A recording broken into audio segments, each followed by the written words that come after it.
Sir,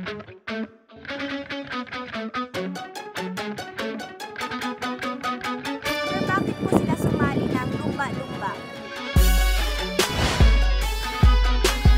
Dahil po sa price at enjoy. At sa isang taon, minsan lang ginaganap. Gustong bigyan pansin ng mga tawi-tawiyans ang gamit nila sa kanilang hanapbuhay, ang mga sasakyang pangdagat, gaya ng bangka at pump boat. Kung kaya isinagawa ang lumba-lumba sa dagat na sinalihan ng mga karaniwang mangingisda mula sa iba't ibang munisipalidad ng Tawi-Tawi. Nais nilang pagyamanin ang tradisyonal na sistema ng transportasyon sa probinsya at makita ng mga turista maging ang kanilang mga kababayan na sa kabila ng pagbabago sa industriya, mainam pa rin gamit ang mga lumang sasakyan pandagat dahil maiiwasan nito ang dagdag sa polusyon.